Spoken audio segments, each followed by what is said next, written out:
Hey folks, welcome back to the channel. This is Chord Dave Live. We've been away for a couple of weeks, so it's time to top up our beer here and let it settle for a minute and then drink it. So let's do that. Yeah, hope you are doing well. Thanks so much for joining us on this wonderful return to liveness that we're having. Trying to stall so I can drink this. It needs to settle to be fully correct. Anyways, lots of stuff's gone on. Guitar wise, we've got a new Gibson 59 reissue special edition again thing. Whoop de doo, I guess.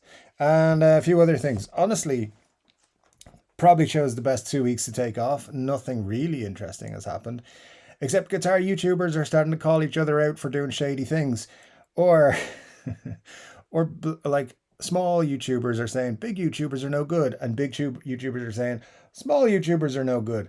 This is something I just saw today. I don't know if it's becoming a trend, but I've seen a couple of big ones say, "Hey, we're not bad just because we're big YouTubers." So we'll talk about that. I think there's good and bad in everyone, as Paul McCartney once said. But anyways, beer's ready. Wherever you are in the world, it's 10 p.m. Irish time right now, which means cheers, sláinte, and all that sort of stuff.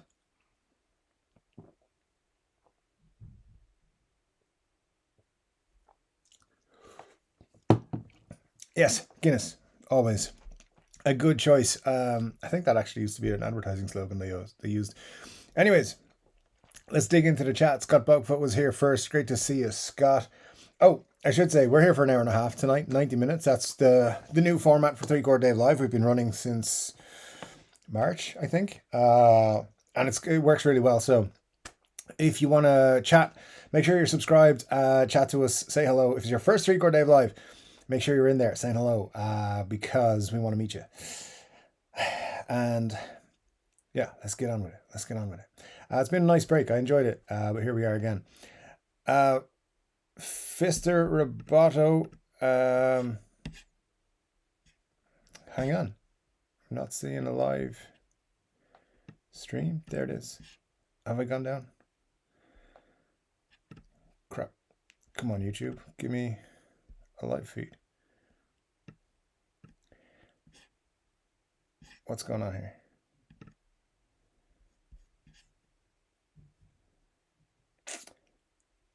I think we're okay now. Are we just really quickly, guys? Can you actually hear and see me right now? Just quick. I can see you. Will do. I see Todd says Guinness Breakfast of Champions. So yeah, it seems to be good. That was a couple minutes ago. Hopefully you're still live.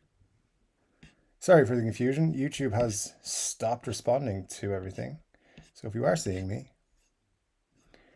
I can't see you. What is going on? We're on live. Rob F can can hear and see me. Awesome, Rob. Thanks so much, sir.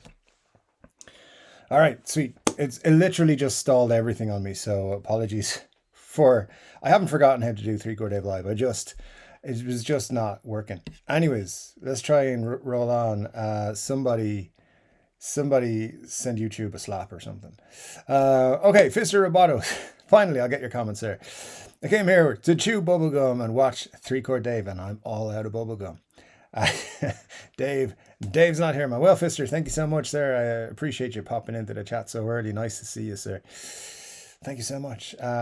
Scott says if you're new, you got to be subscribed and then wait a minute and then you can chat to us, which is true. Rob F is here. Great to see you, Rob. Hope you're well. Hope you had a nice couple of weeks off, sir. And now we played a waiting game. Yeah, you guys were in early, which was nice to see. DMAC is here. Good day. Great to see you, DMAC. Hope all's good with you. And says dropped in early as I've got to go to dinner thing shortly. Fish fry, walleye, aka pickerel. Sounds good. Fish is good. So yeah, nice one, DMAC. Hope you get to catch up later and you have a good time. Rob F says it's not so bad. Wait, stuffing my face with cheesecake and listening to Lyle Caldwell's Psionic Audio live stream. Awesome, Rob. Sounds great. Cheesecake's one of my favorites. So of all the cakes, cheesecake is up there. DMAC asking Scott if he's got any more ideas looking for amps. Scott was asking recently about buying a massive mind-blowing amp. Um, he hasn't made a decision. Interesting stuff. All right, I was keeping an eye on that conversation. So we'll see how we go on that one. Marshall's here says, hit the friggin' like, you knuckleheads. And that's fair. That's a fair comment, knuckleheads. Everyone hit the like button. That'd be great. Scott says, the shop I go to, everyone knows my name. I'm there like 3 times a week. I've never played a single note in all my time there. There you go, Scott. You gotta. It's about time for a public performance in the Long and McQuaid. That's what you got to do. Um, but there you go, man. It's all good. It's all good. Get in there, play some stuff. Play the 3-chord shuffle. I'll send you the tabs. Uh, Marcia says, I've been so bored the last few Saturdays at this time. I had to watch replays of 3-chord Dave. Dave, you need to have something go live when you're not here. Even a fish tank with the background music. There you go. That's an idea, Marcia. I will put such a thing up next time. I think, didn't I put the Taylor Swift video? Did that not go up on YouTube on the first week we were out? It's done just terribly. So lesson learned, don't profess your love for Taylor Swift on this YouTube channel. People will not dig it. But there you go. It's one of those things. I don't know. I think that's a pretty cool guitar Epiphone release. I think it's going to be an important one. Even though I don't usually talk about acoustics, I thought it needed a video, and I haven't seen anything super exciting to make a video about since. So that 2 weeks has been long. I've been looking out for guitar stories. You tell me if you found a guitar story, because even all my usual sources are just, they're like, Dave, I got nothing for you, man. So things are quiet on the Western Front, as they say. Let me see. Fister says, Scott, long trench coat, put on some sunglasses, fake mustache, etc., and introduce yourself as Scott Incognito. Indeed, that's as good a plan as any I've ever heard in my life, and will absolutely work. So do it. Ryan Byrne is here. Great to see you, Ryan. Hope all's good with you, my friend. Thank you so much for joining us. Scott says, I cannot be disguised enough. DMAC says they're not for everybody, especially Lyle at Sonic, but I like the Marshall Origin 20. Simple features, and it takes pedals great. Speaking of Marshall, I like Henning's rant on Marshall this week. I think he's spot on, to be honest. I think one of the things that Marshall did wrong is what Gibson do wrong, which is focused. They took their eye off the ball on what their main business is, which is creating amplifiers. And yeah, listen, all those little Bluetooth speakers and stuff that they did, and the headphones and stuff, they were great, very successful, all that sort of stuff. But it's when they start doing stuff like backpacks and t-shirts, and this is not a joke. Gibson did like a $200 bandana. Like, things like that are not playing to your core audience, and you're kind of like, your amps, if you're Marshall, are expensive, the good level ones. Your guitars, if you're Gibson, are expensive, any level one, and then to go off making like jackets and bags and all that sort of stuff, it's unnecessary. But I think Hennig was 100% right on everything he said, and I've always appreciated his opinion on things. He's got some opinions on other things though lately that I'm like, ooh, this is going to cause some arguments, and I don't really care. I'm like, this is fun. But yeah, I've been watching a lot more of his videos this week and the last couple of weeks. I might talk about it later. Not his particular video, just the kind of, I see a little bit of a what would you call it? Like, not a battle being drawn, but like there's a we don't like you and you don't like us kind of vibe in terms of bigger and smaller guitar space YouTubers coming, and I've seen a couple of videos hitting back at each other, and I don't like it. I don't think it's necessary. We can all work on the same field. It's all good, but yeah, some people are taking things personally that they shouldn't. We'll get into that later on. Maybe give it 30 minutes or so and we'll talk about other things, because there's a lot of comments to get through, and I know people are here talking about strings and stuff. I saw that earlier, and Scott's got a very serious Guns N' Roses question I need to go over, because he asked something. Get your questions in, by the way. Make sure you at 3-chord Dave, if you want me at 3-chord Dave before anything, if you want to make sure I read it out, just to be double sure, because sometimes we get too many comments. And there's only one other way, which I'm not going to promote because it's you put in the money. So anyway, I definitely will read all those out. Actually, will I? Yes, yes. I just have to make sure the window was open. All right, we're good. We're good. Let me see.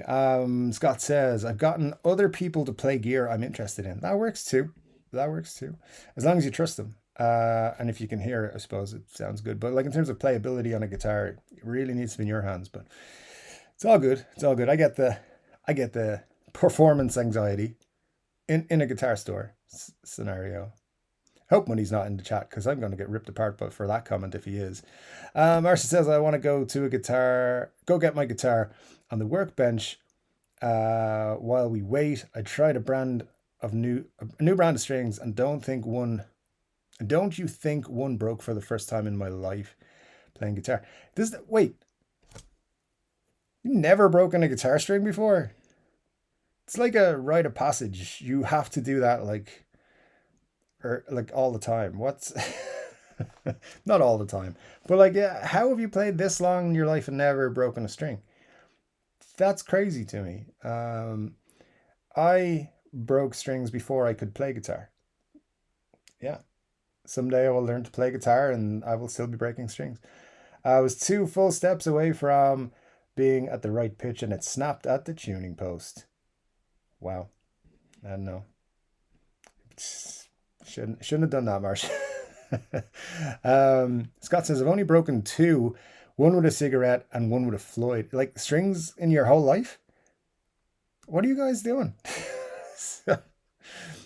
Yeah, that's really, you're tuning it often, like, right? Like, because they can only wind so far.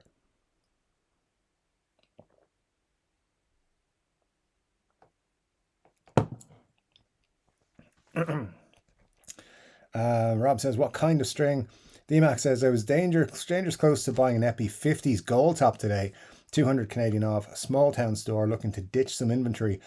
Everywhere else, it's still $999 Canadian. Gold tops are cool, man. That's all I can say on that. Yeah, if you hate 200 off is a pretty good deal. Let me see, Canadian, if I do my maths correctly, that's about money in other currencies. So that's good. It's a good deal. I like it. The company replaced the set, but still, I'm not confident in them now.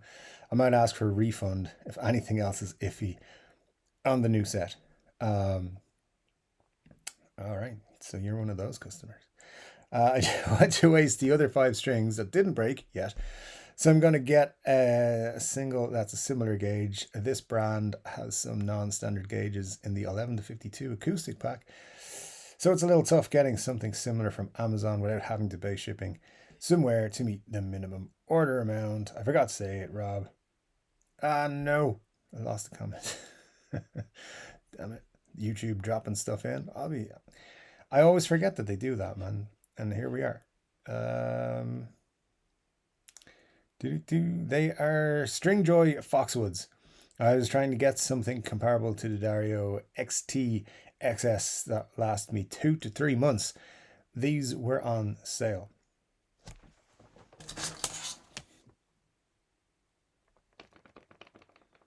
I'm not sponsored by Ernie Ball, but they've never let me down. So I've probably let them down, but they've never let me down. I actually do have an affiliate link for Ernie Ball strings that I've never put on the channel, I don't think. But who was I watching about affiliate links today? What's the guy's name? 60 Cycle Home. Ryan. He was talking about how people make a lot of money off affiliate links. In the entirety of my life on this YouTube platform, if we exclude guitartricks.com, which I pushed as an affiliate sponsor for a few weeks, if we exclude that, I have made approximately $2.18 in affiliate sales in like 4.5 years now on YouTube. So when I mention affiliate links to Ernie Ball, you just click any link, it doesn't really matter. The other thing is, when I mention affiliate links, this has just come to mind. I found out about this a couple of weeks ago. So you know Thomann. You know the way I'm kind of pissed off with Thomann right now? I found out they sent me an email in April, and I get a billion emails, so I always miss things. But they sent me an email saying that they were ending their affiliate program and joining a new one. And basically, any affiliate points you had gathered over the last 4 years, for example, were gone. So thanks, Thomann. You're jerks, by the way, now. So I have no idea how much affiliate points I had built up. I've never cashed them in on anything, but I know some of you guys told me that you bought stuff off Thomann using my links, and I appreciate it. I really do, but I think it's a dick move from Thomann to move to a new platform and not migrate everyone who was on the current one that they had. So anyway, more about Thomann being dickheads later. They're never sponsoring me, are they? Oh well, it's fine. They probably wouldn't get what they sponsor me with over to my house anyway. Foreshadowing for later. Formerly known as T is here. Great to see you, T. Hope you are well, my friend. Says hello to all in chat. And says to Marcia, we would want to glue beards on the goldfish. Hey, you do to your screen what you want to do, my friend.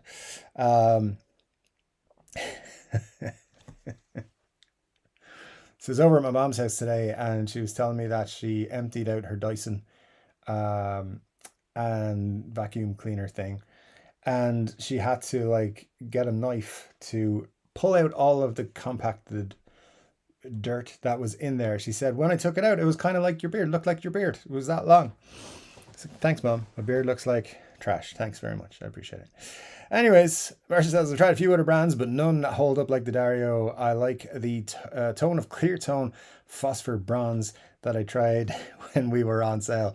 But QC was also shoddy. The 11 to 52 was more like 12 to 53. And the ball in the end of the lowy didn't fit into my peg hole. So the peg stuck out several millimeters. That was scary. Remember I was talking about affiliate links? Marcia's got one for every single string company. I'm just kidding, Marcia. You know that. Robert says, Marcia, string joys are generally quality strings. I would let them know about the break. And Robert says, I did let them know. Marcia says, I didn't let them know they're sending a new pack. But meanwhile, I want to be able to play my guitar and don't want to waste the hopefully good remaining strings. Sometimes a string will break on what did you say was the high E string? I can't remember. But yeah, if it was, I mean, that happens from time. If that's the first time you've ever broken a string, that's just unfortunate that it's with a new brand. It's just, it happens from time to time. So yeah, that's why you buy multi-packs, because then you got another one to go. Or says, it's sometimes nice to try new strings. It can open new tonal characteristics on an acoustic guitar, but it's a risk because something goes wrong each time I try.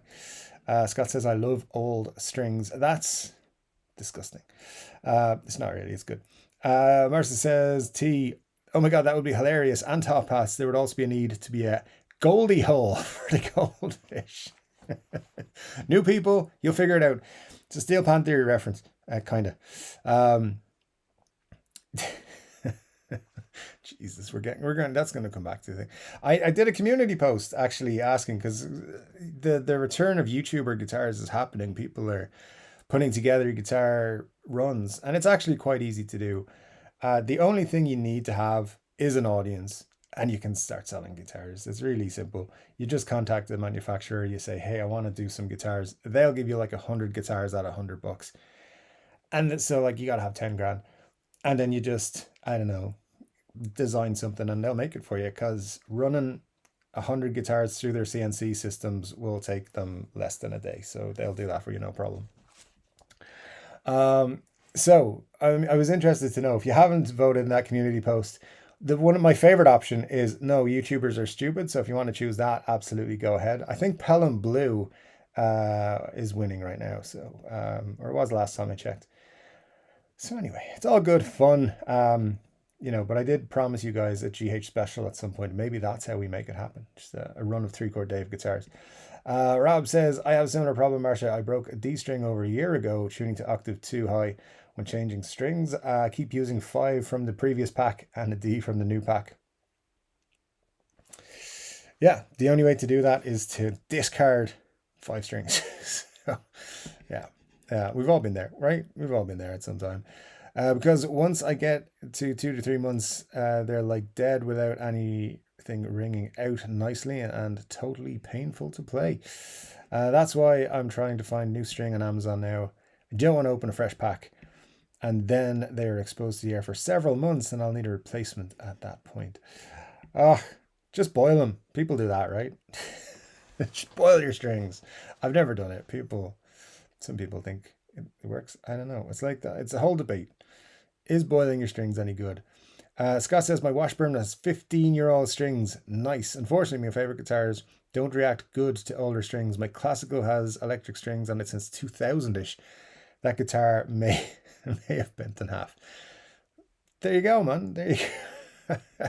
But have you guys seen the String Joy rewards program? That's the hilarious part.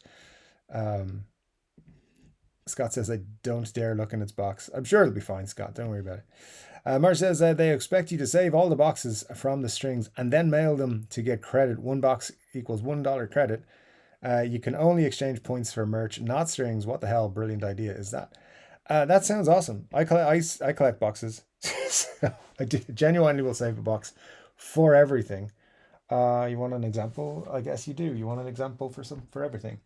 Um, well, my headphone box, you can see, or this is a box for a security camera that I've had for over a year.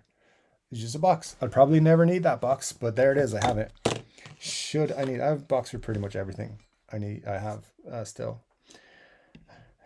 Yes, I'm weird like that. I still have a box from Thomann for the Fender 40th anniversary Telecaster that I purchased last 2 years ago now. Which, by the way, I've decided I'm selling that Telecaster. It's on Reverb. I think there's a link in the description for my Reverb store if you want to check out my Squire 40th anniversary Telecaster. That's this one. It's for sale. It's just time. I like to play guitars for a bit, move them on, then get something else. And it's been overdue doing that for not just that guitar, but for a couple of things. So that's up for sale right now. Be warned, KDH did point this out on a video recently. Scams are all over buying and selling on Reverb right now. So just be careful if you do check it out that you don't fall into any other scams. And remember, I'll never message you asking for money or anything. If you reach out to me, you want to buy that, then we'll talk. But that's all. It's no Telegram messages. I won't ask you to pay for shipping or anything unless you buy the guitar and shipping attached to that. But I only sell stuff on Reverb, but nowhere else. Anyways, Marcia says, who has room to save boxes? Then have to go mail them. Not good for the environment. They claim to be trying to recycle the boxes. I can recycle them at home, no problem. All right, Marcia, no need to judge those of us who have a hoarding boxes problem, okay? Yes, absolutely. How on earth, Scott? 15 years, but then again, it's electric, so sound will be heard. It won't work on acoustic. But how aren't they rusted to hell? I hope you have a tetanus shot. There you go. William Forrest is here. Great to see you, William. And Scott says, I'm on my second box of Girl Guide cookies. When do I get my merit badge? It's in the mail. Oh, and Stringjoy doesn't accept all strings to recycle either. I forgot that part. Just the boxes from their packaging. I mean, they probably get a credit from their box supplier. So that makes sense. The Washburn is acoustic too, Marcia. There's see Scott Brower's in the chat. Good to see you, Scott, although your message has been retracted. Formerly known as T says, tingles in my toes and a rumble in the force. The bearded one is close. That is the most poetic entry I've ever had. Thanks, sir. Thank you. And I guess we can talk now. We're still not up to the live comments. Dave, in your opinion, what's the strongest and weakest songs off every Guns N' Roses album? Yeah, that's a tough question. It is actually a tough question. So, just in case you're not aware, so you haven't been here long enough, I'm a Guns N' Roses Uber fan, so this is why Scott wants to know.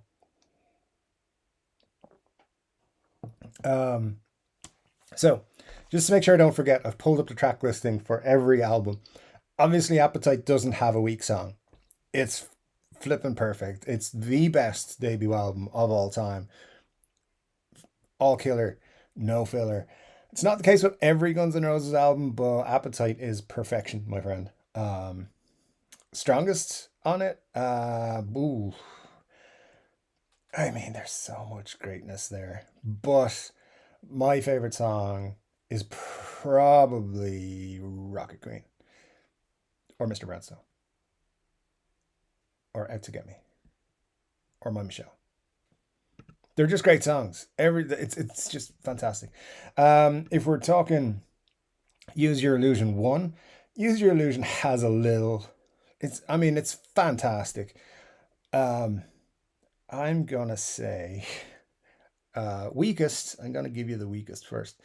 Use Your Illusion 1, I will say two that I'm not super fans of, but people do like them. Um, so I have to be careful if I say. All right, fine. I'm not a big fan of Coma. Okay, I just not.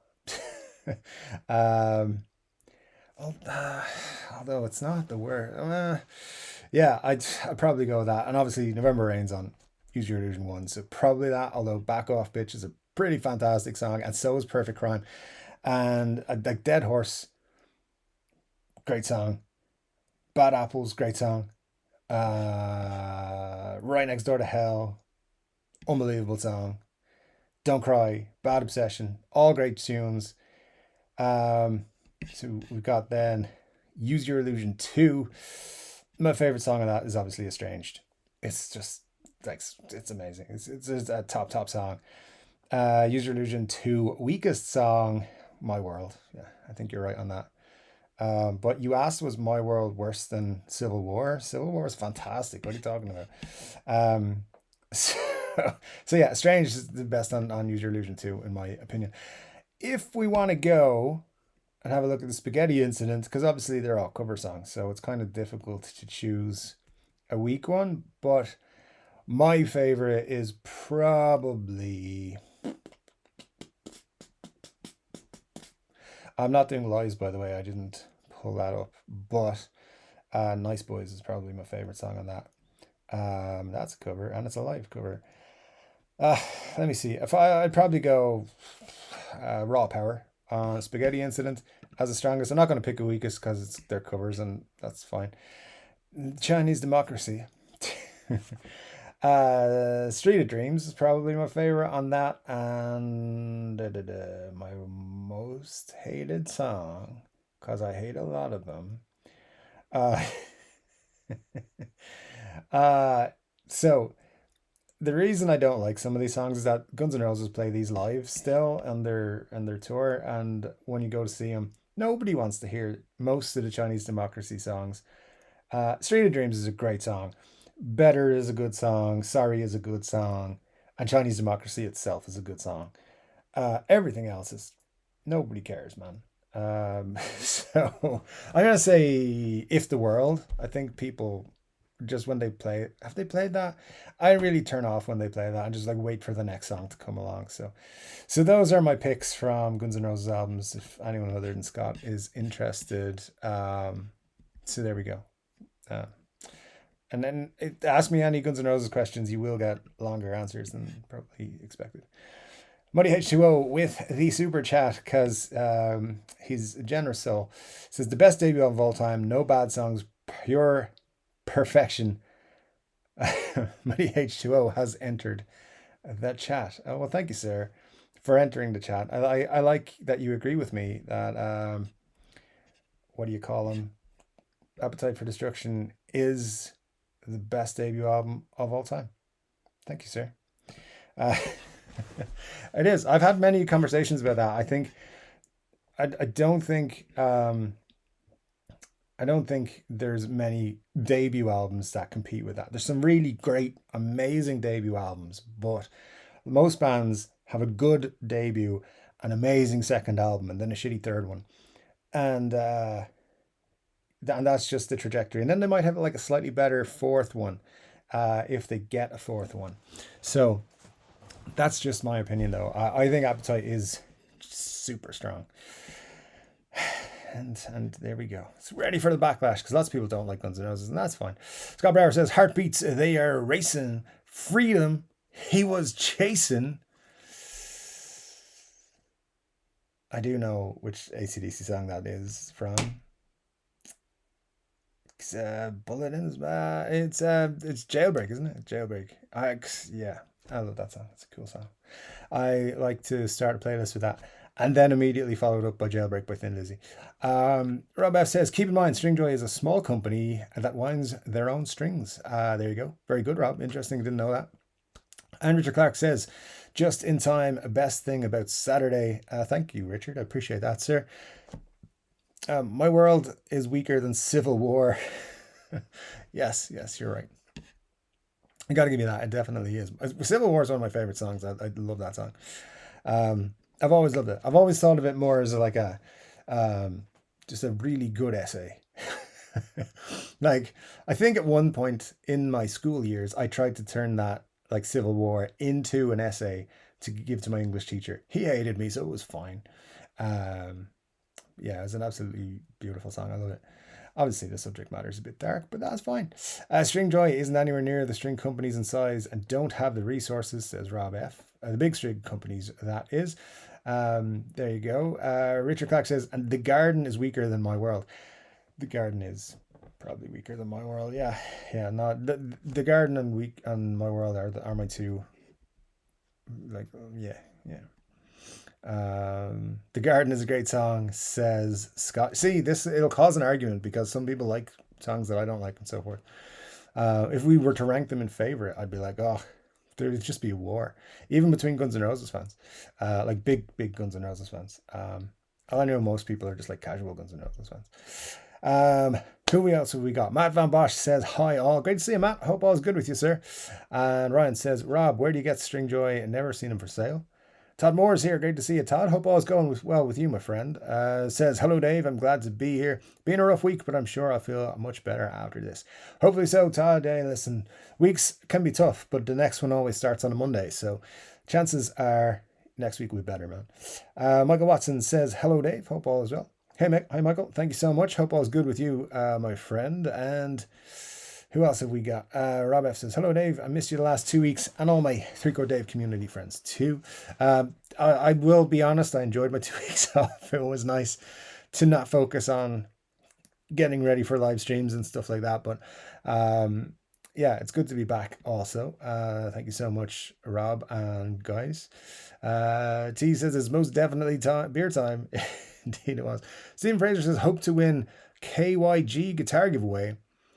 I don't know what KYG guitar giveaway is. If it's on a different channel, that's cool. Hopefully you do win. Fingers crossed for you, sir.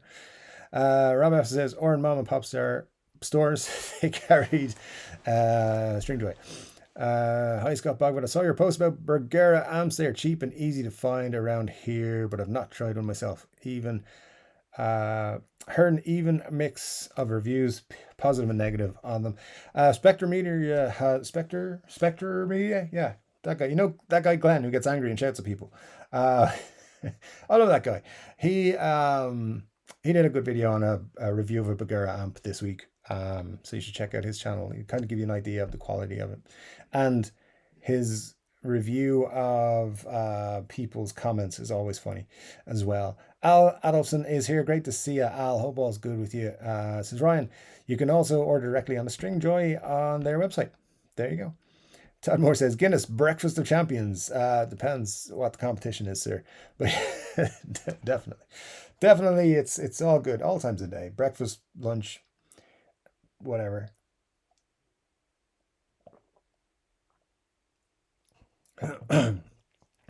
Guess it's good you're a medium YouTuber. I don't think I am even there's this thing that I have that says it gives a ranking of, or how to rank your YouTube position. So as an influencer, you can be nano, micro, mid-tier, macro, or celebrity. Those are your 5 ranks of YouTuber. Nano is 10,000 to 25,000 subscribers. I've got less than just under 8,000, so I'm not even nano right now. And then macro is 25,000 to 50,000, and then mid tier 50 to 100, and then macro 100 to I think it's 200 or 100,000 to like 500,000 or something like that. And then you're celebrity after that. So we're building. We're only like 492,000 away from celebrity. So that's good. Enjoying that. Let me see, just make sure we are still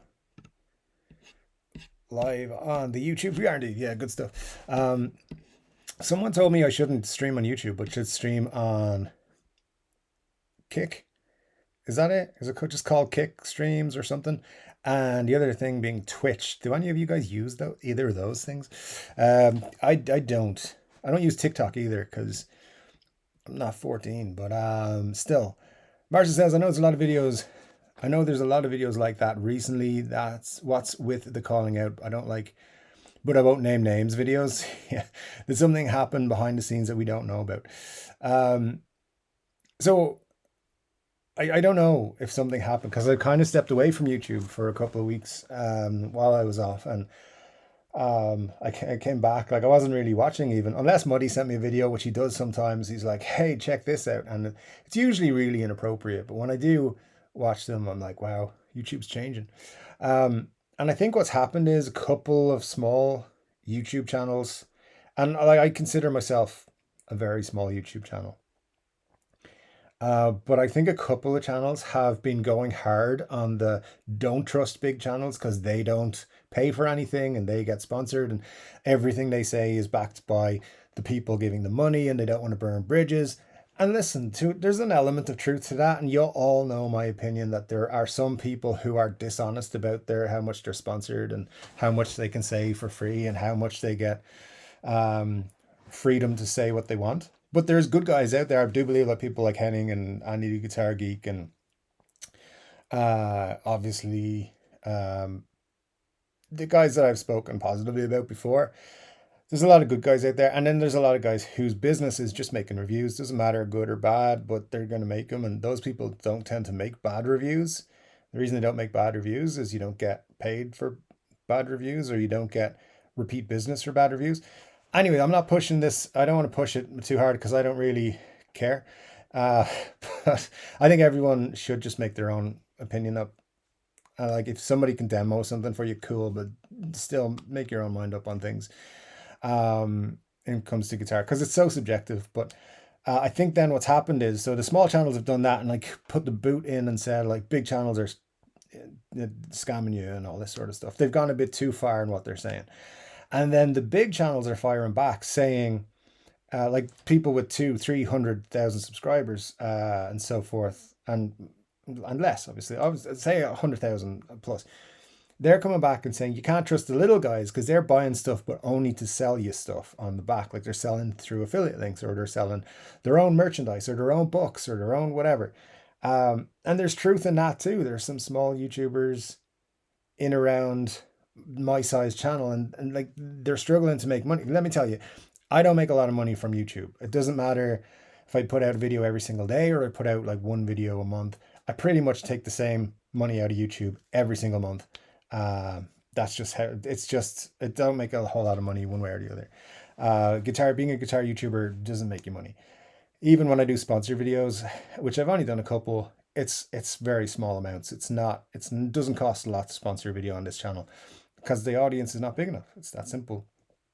And so people on my level below, and it's a little bit higher as well, they're trying to scrape out a living. They're trying to make money, and sometimes they're not genuine. But then there is also, and this has to be said, a vast majority of people who buy stuff and give you their honest opinion. The problem comes when you're buying cheaper materials, cheaper guitars. Let's say Harley Benton as an example. I could buy a Harley Benton and it'd be fantastic. Like, and Toma don't care who I am on YouTube and stuff like that, so they'll send me whatever, and be a fantastic guitar. You could buy one and it'd be a piece of crap. So you've bought a guitar I've recommended and be like, Dave, this is crap. Um, and then you think, oh, Dave lied, but I didn't. It's just the quality at that price level can go up and down. So I think people get caught up a little bit like that. Most people are honest. Let's just go with it that way. There are a handful of people who are not being honest on both sides, and steer clear of them. And I'll tune in next week and I'll tell you who they are. But anyways, I won't tell you next week, by the way. I'll be shut down on YouTube if I do that. Let me see. Okay, we are where I was asking if the stuff is going on, if you were seeing me. Andrew Collins says, yes, the YouTube battles are on. Indeed. Buglips is here. Great to see you, Buglips. Hope you're well, man. 22 grand for the new Les Paul Red Eye. Honestly, I didn't know. I thought they were going to charge 50 for it, but 22 grand, hey, good deal. There's only 59 of them, so, you know, I'm pretty sure they're sold by now. We all know the 59 thing's a bit, and never mind. That's the topic for another day. Buglips, it's always me and my partner in crime. Nobody will ever think it's you. Indeed. Richard Clark says, I'm in the Guinness Book of Records for Guinness, but I don't remember it. Good stuff, Richard. Glad you don't, because probably just as well. Cheesecake is great, but Japanese cheesecake is the best, says Ryan. Ooh, I've never had Japanese cheesecake, so I'm gonna have to look that up. Neat. I have a Scape Marsha. Instead of scapegoat. I get it. Nice. Making me think, man. What are you doing? Scott Bogfoot says, remember to borrow your friends' phones and subscribe to the Chord Dave's channels. Yes, to channel, just the one channel. Yeah, it's all good. Yeah, absolutely. Because I think if I'm correct, we're just under. No, not Wikipedia. YouTube subscriber count. I think we're just under 8,000. I think we're 20 away or something. 25 maybe away. Let's see. Go to live subscriber counts. Could you show me the exact number, please, YouTube, and stop being a jerk? 9,000. 7,976, which means we lost one since I last checked. All right, we're 24 away from all of those things, from 8,000. 10,000 is the goal for the year. So if you haven't subscribed, subscribe everyone you know. That'd be great. Muddy with yet another super chat. Did that just come in? Yeah. Thank you, sir. Appreciate you so much. Says, to be clear, no, it doesn't say that. Let me start trying to learn how to read. To clear the air, I want everyone to know that no matter how famous I become on YouTube, I will genuinely always be an ass to David. He is an ass to me most of the time. He thinks it's endearing, and I like him because of that. But you know, it's just I feel like my mission in life is to take care of the less fortunate, personality wise, and that's Muddy H2O. So I take care of him. You know, we're besties, and he knows that. But it's all good. Cushman NYC is here. Great to see you, Cushman. Hope you are well, my friend. Glad you are joining us. Thank you so much. Formerly known as T says, I love Taylor guitars. Of course, he means Taylor Swift guitars, but it's all good, T. Thanks for letting us know. There's no shame in it whatsoever. You know, everyone's got their taste. Buglip says, who ate the cupcakes? Marcia, definitely not Buglips. Who painted the neighbor's dog look like a tiger? Marcia, the orange paint on the fingers is a coincidence. Interesting. I should think PI42. I don't know if that's how you pronounce the name of his channel, but there you go. Did a video about how his channel is his job. Just because he gets compensation doesn't mean he's dishonest. His point was that if he lied to viewers, he would lose them.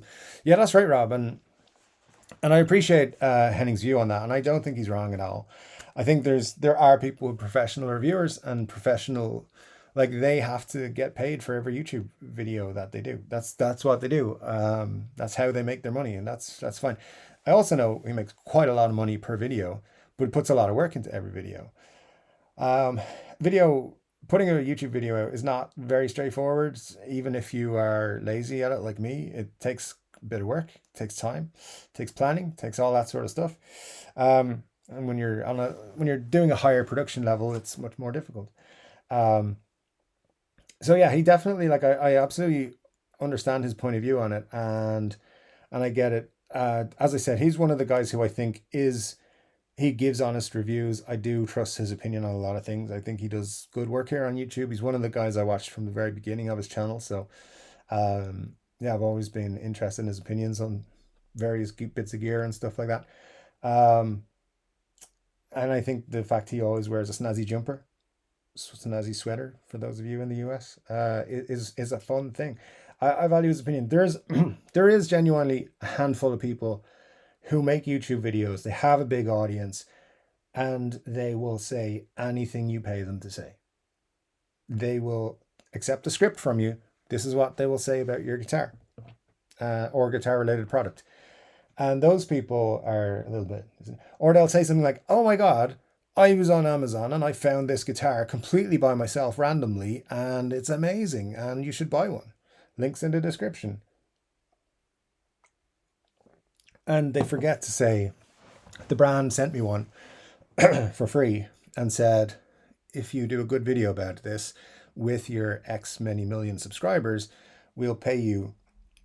And if I just give you, I told you about the levels of influencer contracts, right? If you have around about 100,000 subscribers, you can demand anywhere from $9,000 to $25,000 per video from advertisers. Now, that's a general overall cost of the average YouTube sponsored video from 2023. Guitar YouTube is less than that. Our revenue is always less than what the average is. We're the guys propping up at the bottom. I would still say a guitar YouTuber with like 100,000 plus is 5,000 plus for a video from a subscriber. I don't know that from experience, obviously, but I'd say that's what you're looking at. So if somebody comes to you and says, I'll give you $5,000 to say this guitar does not suck, it can be hard to say, no, I don't want your 5,000 and the other company's 5,000. It's harder to find good products and make good reviews about them, because a lot of that stuff you'll get sent as crap. So anyway, look out for my Temu sponsored video soon. Buglips says, who ate the neighbor's dog and painted cars? Blaming Marsha for everything still. Stephen Fraser says, anyone likes Sur guitars? I've never played them, but I hear really, really good things about them. So yeah, I'm sure there's some fans of them in here. Jack Collins says, hello, everyone from Louisiana. Good stuff, Jack. Hope you're well, my friend. Ryan says, Long and McQuaid carry the Gibson leather. Good stuff. 600 for a backpack and 250 for a wallet that looks like one of those DIY kits. Man, 250 bucks for a wallet? That's crazy. 600 for a backpack? I would not pay $1 more than $599 for a Gibson backpack. But there you go. I mean, you could literally buy a Gibson soft case for like 150. That's made of leather, right? What are they thinking? Anyways, it's all good. Al says, Sir guitars are too rich for me. And Ryan says, I just ordered a Sir Matthias Asado Telly. I'll have it in 3 months. Very cool, man. Very, very cool. Booklet says, I'm going to restring the Jam Ernie Ball 10s or the Dario 10s. Ernie Ball 10s. It's not even a question, sir. If Marshall doesn't resurrect the amp business, sooner or later, people who buy the other products will grow old and no one will know who Marshall is. Will not buy the products. You're not wrong, Rob, and I think that's kind of the road they're going down. But it's like Gibson, they'll need to revive things at some point and do like the Marshall meetup point or some kind of, I don't know, alternative to the Gibson garage.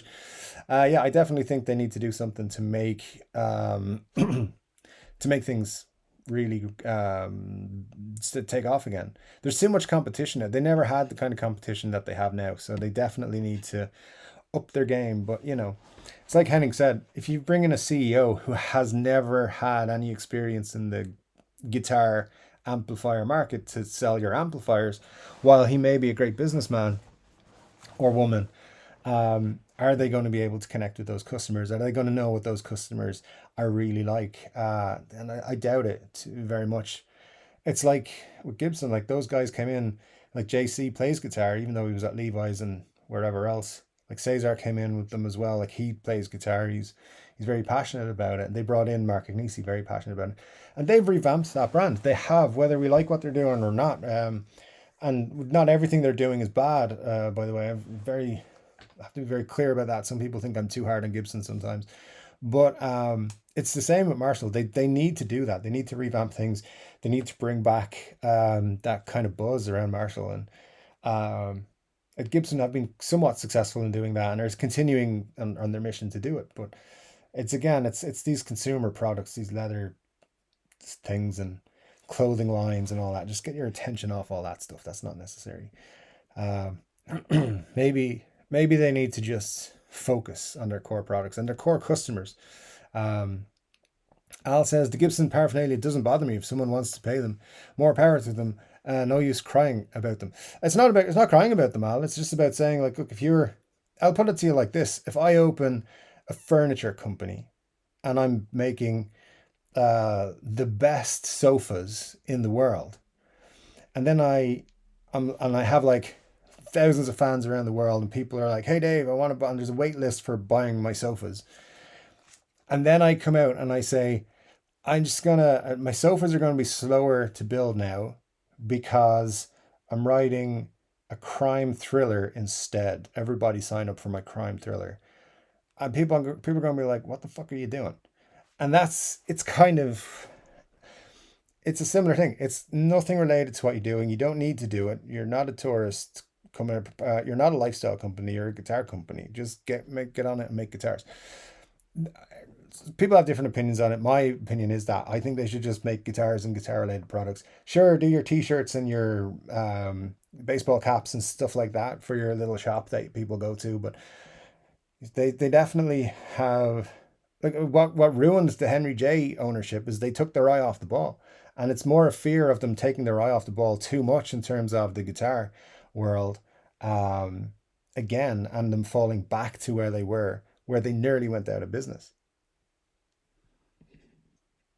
You get, I mean, this is the thing. Look, we all have different opinions on this, and we'll all have um, like different beliefs on it. Some people will, of course, um, think, hey, my favorite Gibson product is their $200 bandana or $600, whatever it is.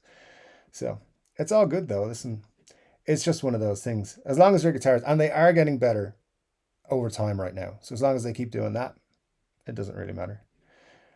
Ryan says Marshall plays acoustic though. That's cheating. Yeah, that's not really allowed, to be honest. Um, Scott says I broke my first string in 2000 and one in 2022. Those are the only two strings you broke, man. What is going on? Ryan says, when actually playing, I've only broken a few doing bends, then replacing them. When replacing them, too many to count. Yeah, and I'd be the same, Ryan. Yeah, replacing them definitely less. Um, I've broken two strings on the same song, says Todd. There you go. Playing 32 years or so, says Scott. Good stuff, Scott. Scott, I can't believe that's how many strings you've broken, man. Rob says, I've only broken the strings is when changed them. Yeah, mostly for me too. A couple of times playing, but mostly changing them. Tuning in the wrong octave, so I learned to check the first string against a different guitar and then do the fourth, fifth fret thing to be safe. If you break strings on a regular basis, something's wrong, says Cushman. I wouldn't say it's a regular. Well, I probably did say it's a regular thing, but I mean, it's not a once every 20 years thing. So that would be that for me anyway. Todd says I tune by ear, but I play hard with heavy picks. There you go. That can do it. Yeah, absolutely. Buglips says I'm broke from buying strings. I'm hoarding them for the apocalypse. Except all my guitars are electric. This plan has significant flaws. Hey, enjoy the apocalypse with your fresh strings, sir. Ryan says or sorry, Marcia says, Ryan, I've never broken one while playing. I'm not a light-handed player, but while tuning up, it shouldn't happen when I'm 2 full keys below where the string should be. Something must have happened. Ryan says, I got in packs of Martin Lux and the Dario XS that had one string missing. Martin sent me the missing string and an extra pack. The Dario sent me 2 to 3 packs, a polishing kit, and a $25 coupon. Wow, that's... I should start reaching out to these companies. I did actually break a third, but spliced the ball back into the end and kept using it, so that doesn't count, says Scott. I love your ingenuity, sir. Ernie Ball is the best brand by far. I've tried them all, says Todd. I agree, sir, and I have not tried them all. I've never tried Ernie Ball strings. Do they make a coated acoustic phosphor bronze set? I don't know, so maybe. Ryan says, 2 full keys, what do you play? Funeral dirge music. I'll leave that one to you. I'm trying out Ernie Ball rock and roll pure nickel wrap strings. Have a hard time telling the difference between these and regular slinkies I've been using.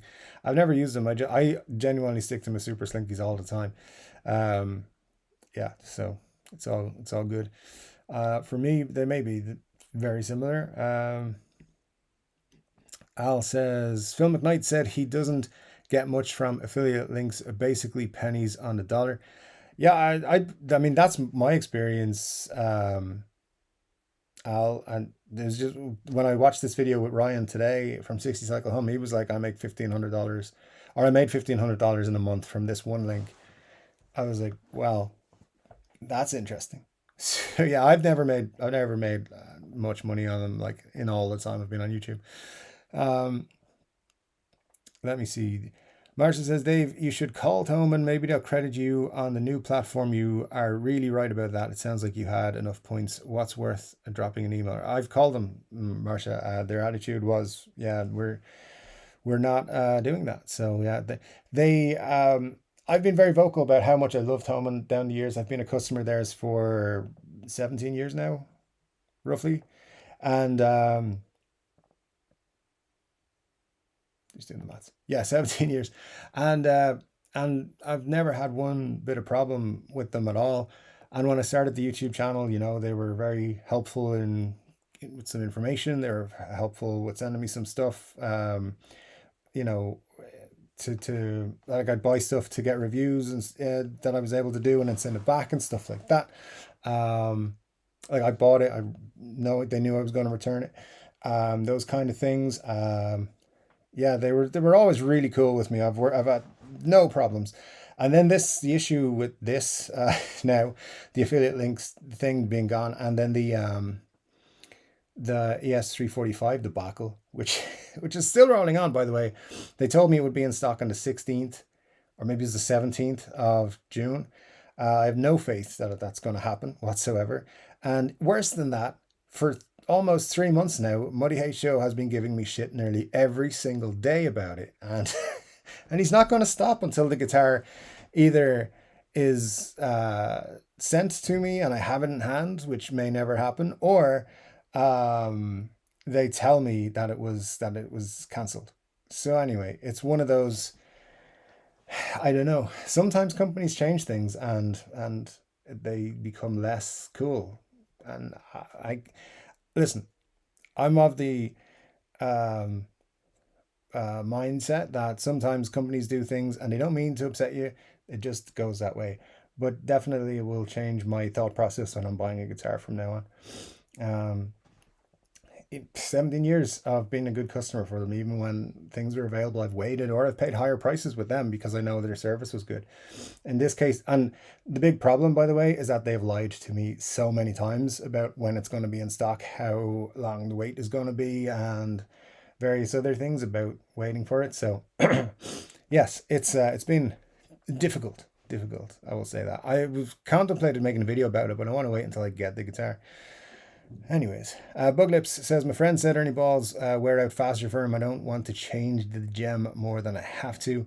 Your friend is doing it wrong, I think. Maybe not. DMAC says, got to run early. All the best, everyone. All the best, DMAC. Thanks for joining us today. Mar says, Al, depends on the website. I heard Ryan from 60 Cycle Home said he made 1500 off Amazon affiliate link. Yeah, exactly. Exactly the video. I think we watched the same one, Marcia. Rob F says, I change strings every 2 to 3 months. Haven't had any problems. Each guitar gets played every third day. My tech told me he was way more dud strings and other brands. Ernie Ball. Okay. Than the Dario because they are more consistent in quality. How dare you, sir? Dave, it was a G string. Okay. I'm not going to comment on G strings. There's also the fact that saving the Ernie balls for the JS22 would give me a slinky dinky. Scott says, Dave, can you buy a Plek machine for your channel? We could do a Kickstarter for one or something. I don't know, but I don't think I'll be affording it off my YouTube AdSense payments anytime soon.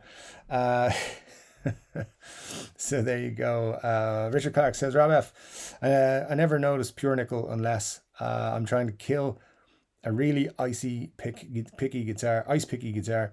Even then, there are probably easier ways. Just don't make a difference to my ears. Ryan says 1500. That's a lot of orange sandals and sweater vests. Yes, sir. Yes, sir. Matt Van Bosch says he's up for a GH special guitar. It needs some interesting features, Firebird style pickups. Yeah, interesting conversation to be had if we were to ever do that. I think we would have. Yeah, I think we'd go with some wacky things. Yeah, hidden compartments and stuff. It'd be the most killer guitar you've ever seen in your life. Um, yeah, it would be fun. Rob says to Rob Clark, I was simply curious, a vice of mine that I appear to be unable to squelch. It's all good, sir. It's all good. Mar said he said it was from a Firefly guitar he did a video on a bunch of years ago. That's right. That's right. So yeah, imagine that. And I think that like the example I gave of like I could get a good guitar and you could get a bad one. I think he said that was his next experience with those. It was his first experience with Firefly. He bought it. Was like, this is actually really cool. The affiliate link was there. He made a lot of money off it. He bought 2 or 3 more guitars from Firefly. They were all crap. And then he was like, oh, shouldn't be promoting these because maybe everyone got a crap one. So yeah, I mean, look, he obviously had outstanding performance on those affiliate links. I don't know anyone who's had that much success, to be honest with you, myself, but that's him. It's all good. Scott says, what? That's a great telly. It's pretty cool, Scott. It is pretty cool. It's just, you know what? And I loved it and I thought it was great when I've got it and I've played it a lot. It's probably my most played guitar over the last couple of years. But it's just time to move on. It's not a forever keeper for me. They're selling for a price that I'm like, you know what? That means it's time to move it on. So here we go. It's up for sale. Ryan says, I'd be in for a guitar, Dave. I'd like one of those Jack White bridges that has the dial to tune up, to up or down tune quickly. Interesting, yeah. I was always thinking if I did a signature, I'd probably put a TP6 on it or similar. So I would take that suggestion from you, sir, to heart. And if it ever happens, I'll do what the whole Chapman thing started out as, which is I will give you guys a vote in everything that goes on the guitar. So let's see how it goes. That will, of course, mean the guitar will probably come in at like $25,000 each, but you know, that's reasonable for some guitars. Formerly known as T says, Rico Dave, will you contact Cesar about your YouTube guitar and ES3 Chord Dave? Oh man, you never know. That might work. That might work. Dave is totally a scammer. Oh, absolutely. Nothing but scams all around. Rolled one up, got a cold one, got a cold rolling rock. In fact, there you go. I can learn to read. It's go good. Good man, Cushman. Hope it's going well. Let me see. Ryan says most Guns N' Roses covers are bad, except Since I Don't Have You. That's a good one. Yeah, I'm not. Let me see if I'm going to pick a Guns N' Roses cover. Like my favorite cover that they do is They Play Live. Is The Seeker. It's the Who song. one of my favorites, Who songs actually. So yeah, Guns N' Roses doing it is something I really enjoy. And when I went to see Guns N' Roses at Slane, I think my friend and I were singing along when these like people around us were like, "Oh my God, they're playing a new song! This is a new song. Guns N' Roses have a new song." It's like, no, this is the Seeker, man. And we were just singing, like belting it out. And I think people were like, "How do you know the new song?" It's not a new song. It's from the Who. Anyways, yeah, their covers are hit and miss for most people. Formerly known as C says Marsha, a proper scammer. Rumor has it he was trying to sell a dodgy guitar to Slash. No, it's a good guitar to Slash, dodgy guitar to everyone else. That's the thing. Ben Allmark is here. Great to see you, man. Says, hope you're well, brother. Hope you're well, Ben. Yeah, absolutely. Thank you, sir. Buglips says, Appetite is unreal. Every song an anthem. Indeed, Buglips, you are an honorary member of my band because you said that. Thank you. Mar says, I agree. Some bands are so iconic that the covers just don't hold up. Yeah, it's hard to like a cover when you like the original, even if it's a good cover. Richard Clark says, Rocket Queen is the best off the debut. Pretty sweet, yeah. And Illusion 2, Locomotive. Locomotive's not bad. Yeah, it's probably mid record for me. Yeah, I would say so. Richard Clark is a man of taste and sophistication, says Buglips. I agree. I've always thought that myself. Al says, heard Phil McKnight talk about Biffy Clyro. Is it Biffy Clyro? What's your opinion? I saw him live a couple of times. I haven't seen what Phil said, so I don't know what he said about them. But I used to, like, way back. When did I see him? Early 2000s. I thought they were a decent band. And then I saw them a couple of years later, and I don't know what they were doing, but they were just not the same band. They weren't as good. But I've never really listened to them that much. So I don't know if it's the band we're talking about there. Then I would say yes. I don't hate them, but I don't really. If a song came on the radio, I'd be like, oh, what's that? Because I wouldn't know it instantly was them. Shadow of Your Love is also pretty good. Shadow of Your Love is a great tune. I enjoy that.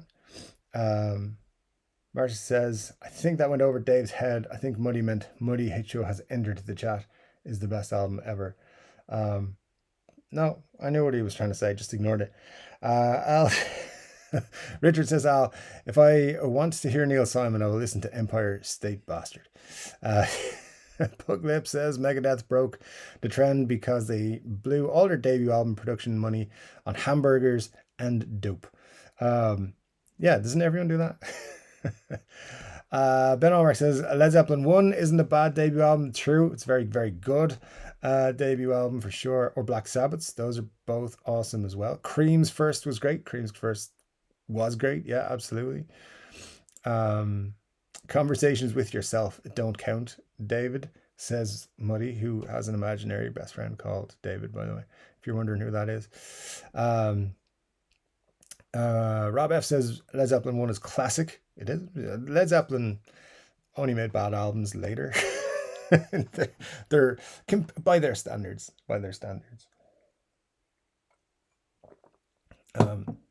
Like I don't listen to Coda very often. Let's just say that it's not awful. Just if you said, "Hey, the new Led Zeppelin album's coming out," I would be, and it was Coda, I'd be like, "Damn it." Anyways, it's not a bad album. It's like Godfather 1 and 2 were so good. Godfather 3 looks terrible. There we go. Very strong opinions on Godfather Part 3, by the way. Civil War Live in 92 was amazing with the costume changes in each part for the song. Very theatrical. Civil War is a great live song. Muddy says, I like Highway to Hell. Slash really kills it on that song. It's not a Guns N' Roses song. I mean, actually, no, I think they did play it a couple of times. Anyways, this is not the Slash fan channel, okay? This is the Steel Panther fan channel. Rob F says, also partial to the B-52's debut album, the side with Rock Lobster is just incredible. Rock Lobster gets it extra points. Buglip says, Judas Priest's debut album is a trip. Not quite the leap that Ministry made, but close.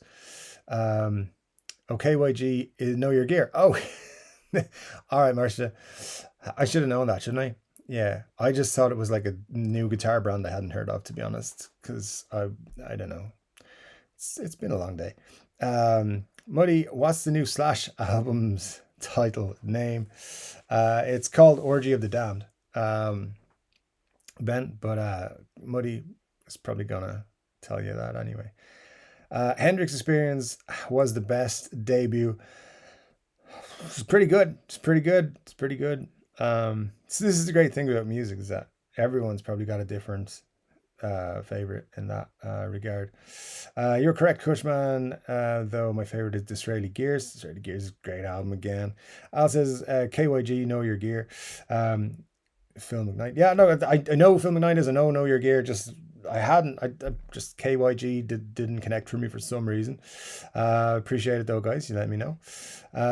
Freeze debut was great. Says Ryan. Indeed. Yeah. Good album. Good album.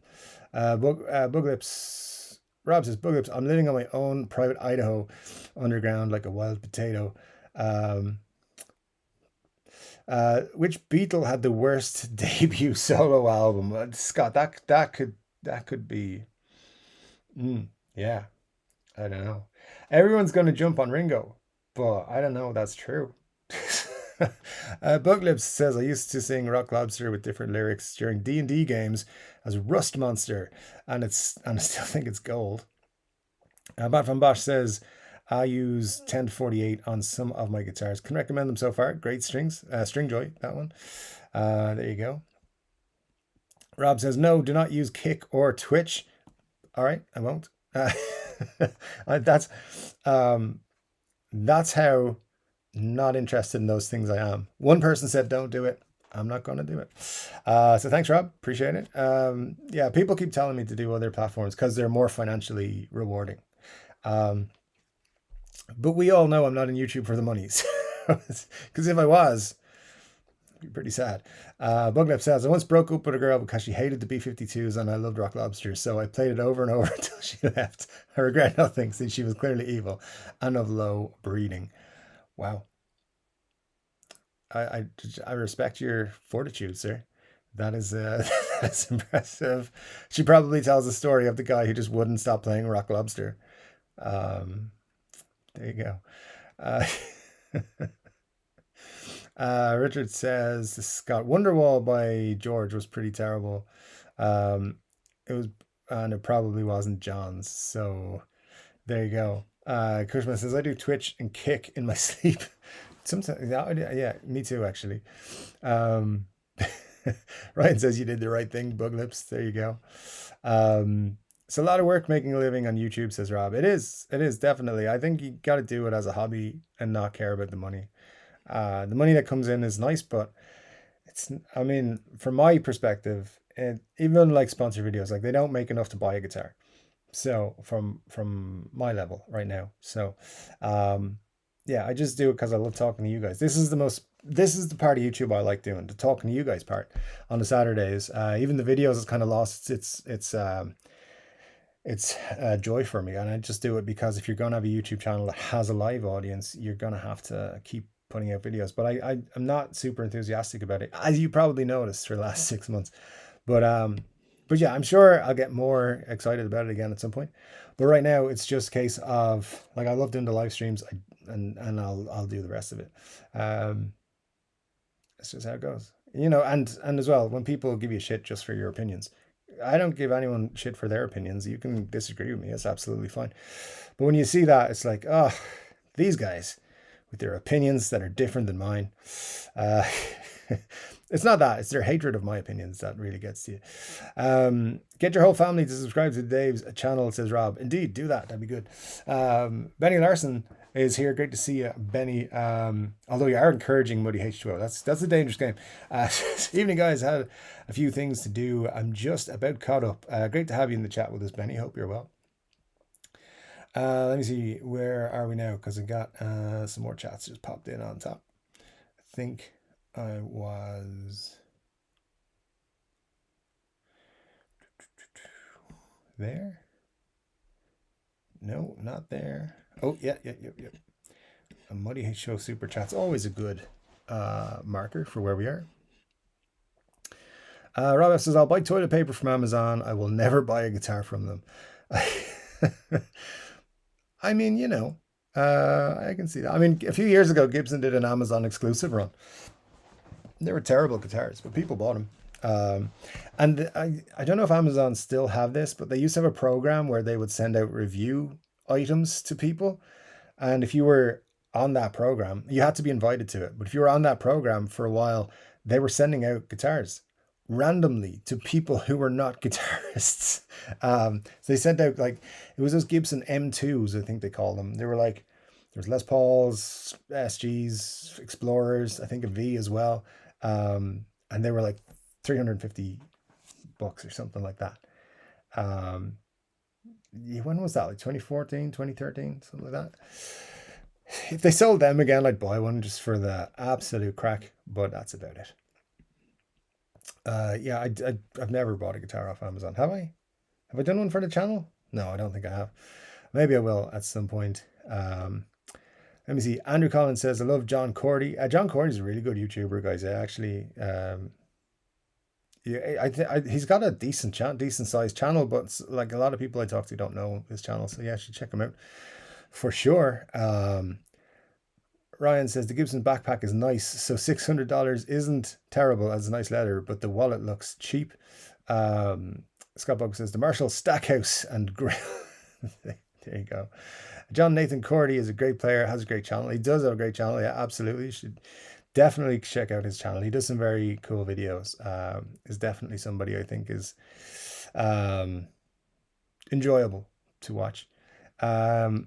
I think Marshall should come back, can make a comeback if they can manage to make products for some musicians that are affordable while also attracting pro musicians with big bucks. Well, I think they've tried to do that at times and it hasn't gone badly. Like most people, when they start playing guitar and they know a little bit about guitars, they want a Marshall and a Gibson.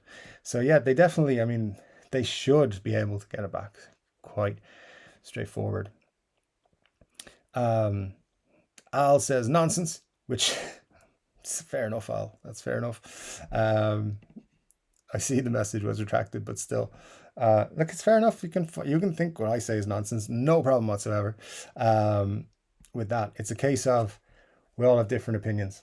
I've said that a number of times today. We'll all have different opinions on Guns N' Roses songs, on what guitar companies do, and whether guitar companies should do certain things, whether their guitar releases this year are good or bad.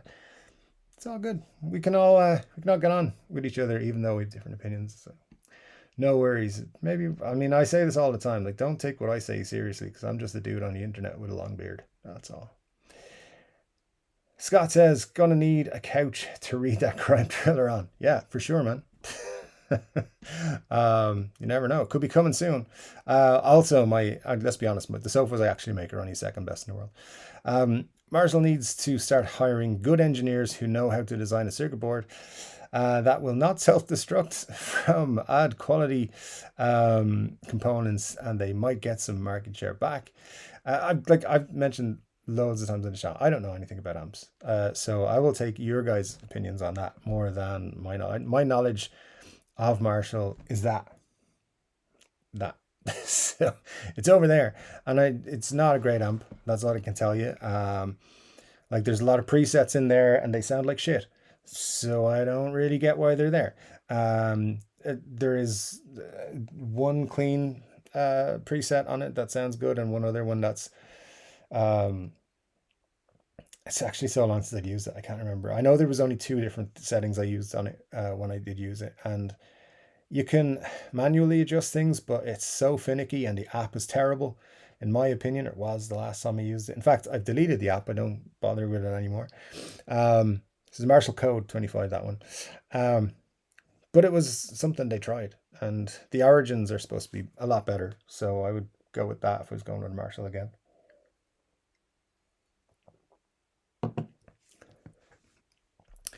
Marshall says a huge problem is that their used amps cost as much or more as their new amps. They need to drop prices enough to make people want to buy new amps without compromising on quality or features.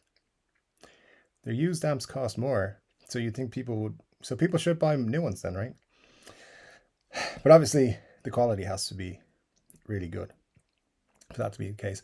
Rob says, in my opinion, Marshall hasn't had a well-designed quality amp for over 20 years. See, that's quite possible. I don't know. Is the honest answer. I don't know anything about amps other than like plug my guitar into that one from time to time, and a few other things. But I don't know the ins and outs of them that well. Al says, I haven't broken the strings for 2 years. Have too many single EB and G strings lying around. Yeah, I have a couple of open packs with certain single strings gone out of them and stuff like that. Definitely. T says, Marshall have the name. All they have to do is make good quality amps, hire people who know how to design an amp, and use good components from valves to screws, simples. Right, right. Now, again, I don't know anything about amps, but that sounds like the right thing to do, right? Kushman says, here in New York City, Marshall stuff is selling on the cheap. I picked up 50-watt tube amp head for $400. It's the Origin. Sounds good, man. I mean, hey, $400 sounds decent for get it? Sounds decent for a 50-watt amp. Let me see. T says, just realized I repeated what you said, which means you guys are correct. What have we got? Like 6 minutes left, something like that. See if we can get through it all. I believe Cushman NYC, I certainly would not pay that much for an Origin. They have a horrible reputation in the amp tech community. Oh, really? Did not know that. There we go. Marcia says, oh, well, in that case, it's pretty douchey of Toman. Like, even a manager would say that. How can they say it's okay to suddenly dump people's affiliate points? An honest, like, addition to that story, I don't know how many affiliate points I had. I could have had 5. I could have had 4,000. No idea whatsoever. They never like sent me a report of how many people used the links. There wasn't anywhere, as far as I was aware, to check it, but I could see I had points. At time to time I would go in and have a look, but I have no idea what it said because I didn't really care. At some point I would have used them, but they're all gone now. So yeah. Oh, I am allowed to apply to be on the other affiliate program, but I've been told by other people that I won't be accepted unless I have minimum 10,000 subscribers. So even though I was in the previous program, and they've done it to get rid of a load of apparently they've done it to get rid of a load of people who had small channels who, like, it used to be anyone would be accepted. So a lot of people would have like 1 or 2 sales through their affiliate links and be there for years. And now, so they've now set like higher standards for you to join it. I don't think I would actually fit it right now. So, hey, it's their loss, right? Because I do believe some of you guys use the links from time to time. So I do believe there was probably some value to them. It's okay. It's no worries. Other guitar stores have affiliate programs, and we'll talk to them.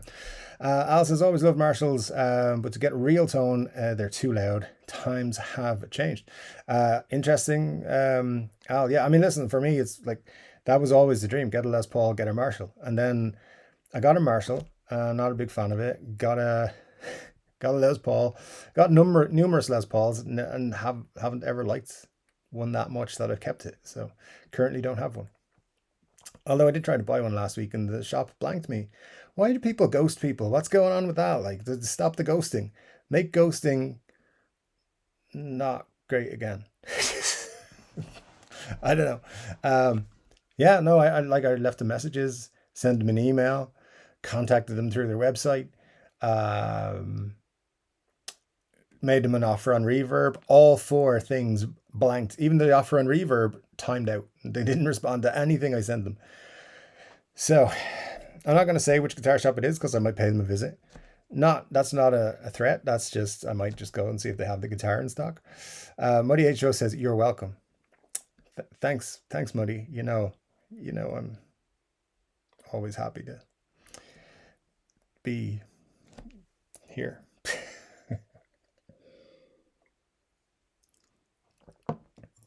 Let me see. So I'm going to try and jump through some comments because we're just about to wrap up the show. Just want to make sure I get everybody in to it. So just remember, if you want me to read out something in particular in the last few minutes of the show, make sure to @ Chord Dave on it, and I will do so. Let me see. Al says, I don't really find too much difference between string brands, but I don't play any one guitar long enough to judge. That's fair enough. Oh yeah, absolutely. Like, I couldn't tell you the difference between any guitar brand, string brands. I play Ernie Balls. because they work for me. And I've never really felt the need to change, to be honest. Ryan says it happened after he got sponsored after earlier giving the pedal a bad review. Oh, interesting stuff. Yeah, well, there you go. That can happen too, for some channels. Benny says, Al, regarding the Marshall volume, there are some pretty good attenuators in the market nowadays. That's interesting. Yeah. I'm sure that would work, right? Again, don't know. Sounds like it would work.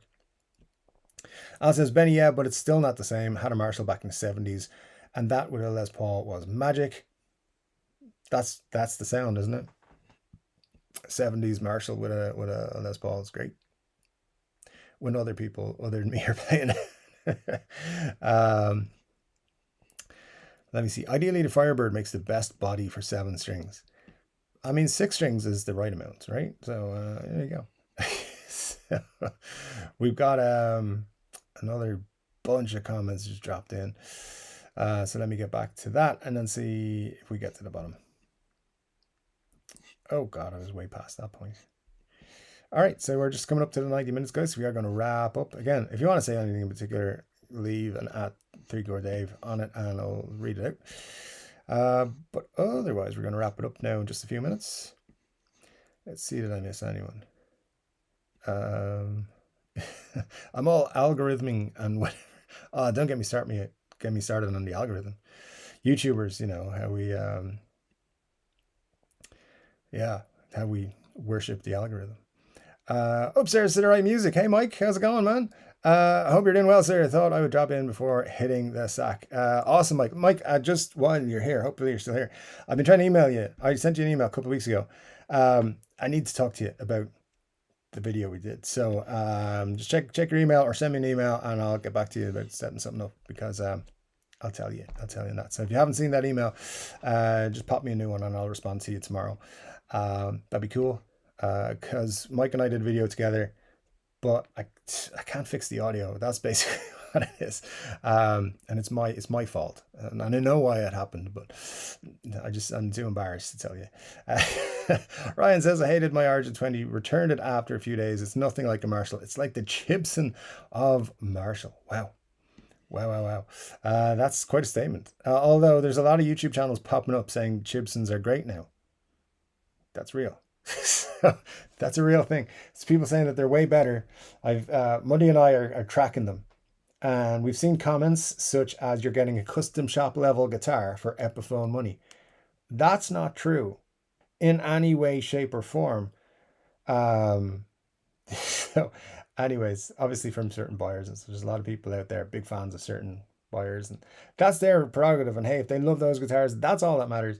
But yeah, don't be falling for people telling you that a Gibson will ever be as good as a custom shop guitar, because it won't. So let me just quickly say a couple more things. We got Rob saying thank you, enjoyed the show immensely. Thank you, Rob. Enjoyed your content input to it. Let me see. Enjoy the rest of your weekend. That is indeed. Thank you, Rob. Benny says, I think you should consider a separate attenuator if it'll fit in the budget. I'm getting along better than I had expected with my cheap Harley Benton attenuator. Very good. And lots of folks saying goodnight. All right, guys, thank you so much for joining me. It was a good stream to come back to. I appreciate you so much. Thanks for joining us. And we'll be back next week with another 3Chord Dave live and hopefully a video or two in between. I say that every week and then maybe squeak out one video towards the end of the week. So I'm going to try my best to pop out a couple more videos from time to time. So keep an eye for that. I appreciate it so much. Thank you to all the folks in the chat. Thanks for all the people hitting the like button. And thanks for all the super chatters, which is Muddy H2O. Thanks, Muddy H2O, for being just yourself. You are weird. Anyways, thanks, guys. Have a great weekend. My name's 3Chord Dave. I'll be back with another guitar-related video very soon. But until then, take care.